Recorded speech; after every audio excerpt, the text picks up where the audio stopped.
ეს ის ხალხია, ეს ის რადიკალური ოპოზიცია, რომელმაც მათი მხარდაჭერების მიერ მინიჭებული მანდატები დახიეს და პარლამენტი დატოვეს.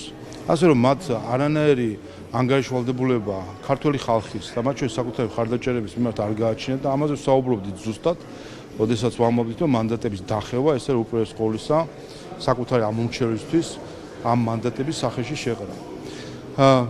პრობლემა იმაშია, რომ ამ ხალხს ყველას ერთადერთი ვის მიმართაც აქვთ ანგარიშვალდებულებას გრძნობენ, ერთადერთი ვისაც გრძნობენ, ეს არიან უცხო ძალები და ხედავთ ჩვენ, რომ ისინი თავს ლაღად ვერ გრძნობენ რეგიონში შეხვედრები და ხალხთან შეხვედრებში. ისინი თავს ლაღად გრძნობენ ელჩებთან ოფისებში, ლაღად გრძნობენ ბრიუსელის სხვადასხვა დერეფნებში.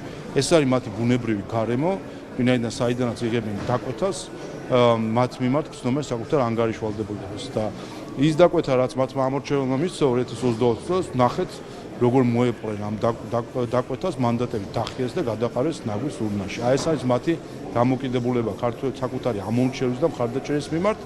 ერთადერთი, ვისაც ისინი ვერ უბედავენ ასეთ ტონს, ეს არიან ზოგიერთი უცხოელი ელჩი, რომელიც ხედავთ ჩვენ, რომ მათთან კონსპირაციულ შეხვედრებს და დირექტივების მიცემით არის დაკავებული და პოლიტიკური ჯგუფები ქვეყნის გარეთ, რომლებთანაც ისინი თავს ერთადერთი, რომლებთანაც ისინი თავს ვალდებულად გრძნობენ.